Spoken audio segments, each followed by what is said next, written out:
మాతృదేవో భవ, పితృదేవో భవ. అక్టోబర్ నెల 2025 సంవత్సరం నెల రోజుల పాటు గోచార ఫలితం ఏ రాశుల వారికి ఏ విధంగా ఉంటుంది అనేటటువంటిది సశాస్త్రీయమైన పద్ధతిలో మనం తెలుసుకునేటటువంటి ప్రయత్నం చేద్దాం. ఈ నెలలో ముఖ్యమైనటువంటి కొన్ని పండగలు, ముఖ్యమైనటువంటి ఇంపార్టెంట్ అయినటువంటి పండగలు, ఫెస్టివల్స్ అనండి, చాలా పవిత్రమైనటువంటి రోజులుగా మనం చెప్పుకోవాల్సినటువంటివి. ఒకటి మహర్నవమి, అంటే దసరా నవరాత్రుల్లో వచ్చేటటువంటి 9వ రోజు, దాన్ని మహర్నవమి అంటాము. తదుపరి విజయదశమి అని చెప్పేసి అది ఒకటి మనం చేసుకుంటూ ఉంటాము. నవమి వెళ్ళిన మరుసటి రోజునే విజయదశమి పూజ కూడా చేసుకుంటాము. అదే రోజు శమి వృక్షానికి కూడా పూజ చేస్తూ ఉంటాము. ఆ విషయాలన్నీ ప్రత్యేకమైనటువంటి మన వీడియోలో చెప్పుకుందాము. ఇకపోతే 10వ తారీఖు ప్రతి నెల వచ్చేటటువంటి సంకటహర చతుర్థి అనేటటువంటిది 10వ తారీఖు వస్తున్నది. 17వ తారీఖున ప్రతి నెలలోనూ కూడా రవి ఒక రాశి నుంచి ఒక రాశికి మారుతూ ఉంటాడు. అది ఇంచుమించుగా 14వ తారీఖు నుంచి 17వ తారీఖు లోపల జరుగుతూ ఉంటుంది. ఈ నెలలో మనకి, అంటే ఈ అక్టోబర్ నెలలో 17వ తారీఖున రవి సంక్రమణం జరుగుతూ ఉన్నది. ఇకపోతే 20వ తారీఖు సంవత్సరానికి మనకి ఒక్కసారి వచ్చేటటువంటి దీపావళి అనేటటువంటి పండగ అమావాస్య రోజున రాబోతూ ఉన్నది. ఇక 25వ తారీఖున నాగుల పంచమి, నాగుపాము అనేటటువంటి దాన్ని మనం ఒకప్పుడు చాలా పవిత్రంగా పూజించేటటువంటి వాడు. ఈ రోజున ఆ జాతే కనుమరుగైపోతూ ఉన్నటువంటి పరిస్థితి. దాన్ని కూడా తినేసేటటువంటి వాడు బయలుదేరారు. వాటిని తినడానికి ఆల్రెడీ కొంతమందికి, కొన్ని ప్రాణులకి ఆహారంగా దైవమే నిర్ణయించాడు. కానీ ఈనాడు మానవుడు దేవుడు నియమించిన వాటిని వదిలిపెట్టలేదు, వాటితో పాటుగా మనకి ఆహారం కాదు, వేరే జంతువులకి, వేరే పక్షులకి ఆహారంగా నిర్దేశించబడినటువంటి కొన్ని ప్రాణులను కూడా కోసుకొని తినేస్తున్నాడు. మానవుడి ఆకలి తీరేటట్టు లేదు నాయన. ఆ భగవంతుడి వల్ల కూడా వీడి ఆకలి తీర్చేటట్టు లేదు. భూమి మీద పంట అంతా తినేసిన వీడి ఆకలి తీరటం లేదు. సముద్రంలో ఉన్నటువంటి జీవించేటటువంటి చేపలు, రొయ్యలు, పీతలు, తాబేళ్లు, ఇవన్నీ తినేసిన వీడి ఆకలి తీరటం లేదు. ఆకాశంలో సంచరించేటటువంటి పక్షి విహంగాలన్నీ ఉన్నాయి కదండి, ఆ ఆకాశంలో జీవిస్తూ ఉంటాయి. పాపం భూమి మీదకి రానే రావు. వాటిని కూడా కొట్టి కంచి పెంచి చంపు తినేస్తూ ఉన్నాడు. అంటే భూమి మీద, నీళ్ళల్లోనూ ఆకాశంలోనూ ఎన్ని చేసినా కూడా వీడి ఆకలి తీరటం లేదు. ఇది తీరేటటువంటి దారి కూడా లేదండి ఇవి తీరటానికి. ఎంత ఆకలి మానవుడికి. ఈ విధంగా మొత్తం మీద ఒకప్పుడు మనం నాగుపాము అనేటటువంటి వాటిని కూడా మన దగ్గర పూజలు అందుకున్నటువంటివి, వాటిని కూడా ఈ రోజున మహా దౌర్జన్యంగా చంపేసి తినేస్తూ ఉన్నారు. గోమాతల్ని చంపుకు తినేస్తూ ఉన్నారు. అక్కడ ప్రతి ప్రాణిలోనూ సర్వాంతర్యామని చెప్పుకుంటున్నామే, ఆ దయ, జాలి, ఆ గుణం ఏవైపు అర్థం కాదు. ఈ విధంగా మొత్తం మీద ఏదైతే గాని ఈ నెలలో ఇవన్నీ కూడా ముఖ్యమైనటువంటి పండుగలుగా వస్తున్నాయి. సింహరాశి వారికి అక్టోబర్ నెల 2025 సంవత్సరం గోచార ఫలితాలు ఏ విధంగా ఉంటాయో సశాస్త్రీయమైన పద్ధతిలో తెలుసుకునేటట్టు ప్రయత్నం చేద్దాము. ఇక్కడ సింహరాశి వారికి జన్మంలో శుక్రుడు ఒక 9 రోజులు, అలాగే ద్వితీయ స్థానంలో 22 రోజులు సంచారం చేస్తూ ఉన్నారు. శుక్రుడి యొక్క సంచారం జన్మంలో 9 రోజులు అద్భుతమైనటువంటి ఫలితాలన్నీ ఉంటాయి. మంచి ఆలోచనలు, మంచి ప్రవర్తన, మంచి ఆదాయం, మంచి రూపము, మంచి ఇవన్నీ బాగుంటాయి. అలాగే ద్వితీయంలోకి వచ్చినప్పుడు ధనానికి లోటు ఉండదు, మాట తీరులో బాగుంటుంది, కుటుంబం అంతా కూడా ఆనంద ఆహ్లాదాలతో మునిగి తేలుతూ ఉంటుంది. ఇక్కడ మీకు సింహరాశి వారికి శుక్రుడు అనుకూలంగా ఉన్నారు కాబట్టి సినిమా రంగంలో ఉన్నటువంటి వారికి, టీవీ రంగంలో ఉన్నటువంటి వారికి, ఈ సోషల్ మీడియాలో ఉన్నటువంటి వారికి కూడా అనుకూలమైనటువంటి కాలమే.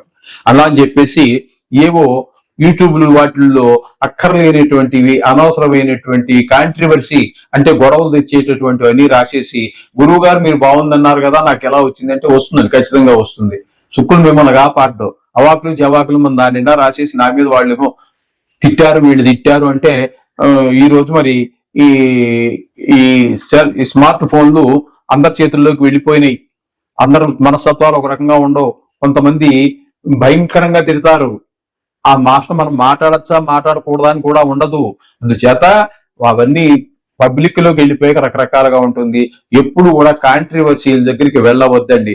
అందుచేత వాళ్ళకి మాత్రం వర్తించదు. ఇప్పుడు అంటే టీవీ రంగంలో ఉన్న వారికి కూడా, సోషల్ మీడియాలో ఉన్న వారికి కూడా అని చెప్పాను కదా అని చెప్పేసి నా మీదకి మాత్రం ఆ నెపం నెట్టవద్దండి. ఈ విధమైనటువంటివి రెండవ స్థానంలో ఉన్నప్పుడు కూడా శుక్రుడు చాలా అనుకూలమైన ఫలితాలు ఇస్తూ ఉన్నాడు. ఇకపోతే రవి యొక్క సంచారం తీసుకున్నట్టయితే, రవి యొక్క సంచారం ద్వితీయ స్థానంలో ఒక 17 రోజులు, తృతీయ స్థానంలో 14 రోజులు సంచారం చేస్తూ ఉన్నారు.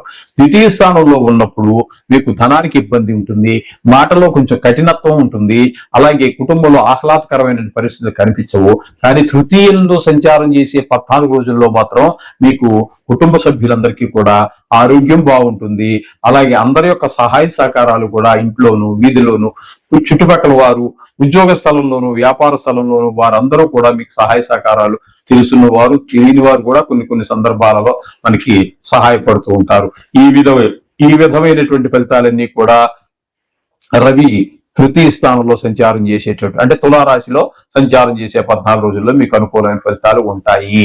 అలాగే ఇక బుధుని యొక్క సంచారం కనుక తీసుకున్నట్టయితే, బుధుని యొక్క సంచారము ద్వితీయ స్థానంలో, అంటే సింహరాశికి ద్వితీయ స్థానం ఏంటంటే కన్యలో 1 రోజు మాత్రము, అలాగే తృతీయ స్థానం అయినటువంటి తులలో 27 రోజులు, అలాగే చతుర్థ స్థానం అయినటువంటి వృశ్చికంలో ఒక 6 రోజులు మాత్రం సంచారం చేస్తూ ఉన్నారు బుధుడు. ఇక్కడ మీకు బుధుని యొక్క సంచారం తీసుకున్నట్టయితే రెండులో ఉన్నటువంటి 1 రోజు కొంచెం అనుకూలమైనటువంటి ఫలితాలు ఇస్తాడు. కానీ ఈ తృతీయంలో 14 రోజులు, తృతీయంలో మీకు 23 రోజులు ఉన్నారు. ఆ 23 రోజులు తృతీయంలో ఉన్నప్పుడు మీకు ఎవరి యొక్క సహాయ సహకారాలు, మనసా వాచా కర్మ లభించకుండా చేస్తాడు. వ్యాపారం కూడా కుంటుపడుతూ ఉంటుంది ఎవరి సహాయం లేక. ఇకపోతే చతుర్థ స్థానంలో మరలా ఆయన ఒక 6 రోజులు ఉన్నారు. ఈ 6 రోజులు కాస్త మీ యొక్క చేసేటటువంటి వ్యాపారమో, పనో, వృత్తో కాస్త మళ్ళీ పుంజుకునేటటువంటి అవకాశం కనబడుతూ ఉంటుంది. ఈ ఒక్క నెలలోనే 3 రకాలైనటువంటి ఫలితాలు 3 రాశుల్లో చూపిస్తూ ఉన్నారు బుధ భగవానుడు. ఇకపోతే కుజుని యొక్క సంచారం తీసుకున్నట్టయితే, కుజుని యొక్క సంచారం మీకు తృతీయ స్థానంలో 27 రోజులు సంచారం చేస్తూ ఉన్నారు. ఒక 4 రోజులు మాత్రం చతుర్థ స్థానంలో సంచారం చేస్తూ ఉన్నారు. తృతీయ స్థానంలో సంచారం చేసేటటువంటి 27 రోజులు కూడా కుజుడు మంచి ఫలితాలు ఇస్తూ ఉంటారు. మీకు తెలిసిన వారు, తెలియనటువంటి వారు అందరూ కూడా ఉద్యోగ స్థలంలో, వ్యాపార స్థలంలో అన్ని మీరు ఎక్కడెక్కడైతే ఇంటి కుటుంబ సభ్యులు, కుటుంబం పక్కన ఉన్నటువంటి ఇరుగు పొరుగు వారు కూడా మీ సహాయ సహకారాలు అందిస్తూ ఉంటారు ఈ తృతీయ స్థానంలో. ఇక చతుర్థ స్థానంలో 4 రోజులు మాత్రం కొంచెం ఇబ్బందికరమైనటువంటి, అంటే ముఖ్యంగా రియల్ ఎస్టేట్ వ్యాపారస్తులకి ఇబ్బంది ఉంటుంది. ఇది మాత్రం గమనించుకోండి. అట్లాగే ఇక్కడ మీరు సప్తమ స్థానంలో రాహు యొక్క సంచారం జరుగుతోంది. అలాగే అష్టమ స్థానంలో ఉన్నటువంటి శని కూడా వక్ర కారణంగా సప్తమ స్థాన ఫలితాలని ఇస్తూ ఉన్నారు. కాబట్టి ఇక్కడ ముఖ్యంగా భార్యాభర్తల మధ్య మాట పెరిగే అవకాశం ఉంటుంది. అలాగే భాగస్వామ్యంలో వ్యాపారం చేసే వారి మధ్యన కూడా పొరపచ్చాలు వచ్చేటటువంటి అవకాశం ఉంది. కాబట్టి ఏ విషయాలలో తేడాలు ఉన్నాయో ఆ విషయాల్లో మీరు తగు జాగ్రత్త తీసుకుంటూ ప్రతిరోజు 1-2 నిమిషాలు ఆ నవగ్రహాల కోసం కేటాయించండి మీరు చేసుకునేటటువంటి పూజలో. అలాగే దానికోసం పెద్ద సమస్య ఏమీ కాదది. మీరు బస్సులో లేకపోతే బండి మీద మీరు ఆఫీస్కి వెళ్ళేటప్పుడు, లేకపోతే బస్సులో వెళ్ళేటప్పుడు, లేకపోతే కారులో వెళ్ళేటప్పుడు, ఏదో రకంగా ఆఫీస్కి లేదా బై వాక్ నడిచే వెళ్తూ ఉంటారు. ఆ నడిచేటప్పుడు 2 నిమిషాలు కేటాయించండి. అది పెద్ద కష్టం అంటే అది ఇంకంతకంటే ఏం చేయలేమండి. ఇంకంతకంటే సులువైన మార్గాలు ఏముంటాయి? ఆ విధంగా పెద్ద జాతక రీత్యా ఉన్నటువంటి దోషాలు అయితే మరి 18 చెప్తున్నాం కదండి, 26 సంవత్సరాల నుంచి 20 సంవత్సరాల వరకు మహాదశలు ఉంటూ ఉంటాయి. అటువంటిప్పుడు వాటి తీవ్రతను బట్టి, తీవ్రత అంటే అది అన్నిటికీ ఒకే డోసు ఉండదండి. జ్వరం వచ్చినప్పుడు కూడా ఉష్ణోగ్రత అంటాం. ఉష్ణోగ్రత అనేది ఒక పదమే కాదు. ఉష్ణం వేరు, ఉగ్రత వేరు. ఉష్ణ ప్లస్ ఉగ్రత దాని తీరును బట్టి. ఎక్కువ 104 జ్వరం ఉందండి, వాడికి ఉట్టి పారాసిటమాల్ ఇస్తే లాభం లేదు, వాడికి యాంటీబయాటిక్ కూడా ఇవ్వాల్సి వస్తుంది. 100 జ్వరం ఉంది, వాడికి ఊరికే మనకి డోలో 650 ఇస్తే సరిపోతుంది. ఈ విధంగా దాని తీవ్రతను బట్టి చేయాల్సి వస్తుంది.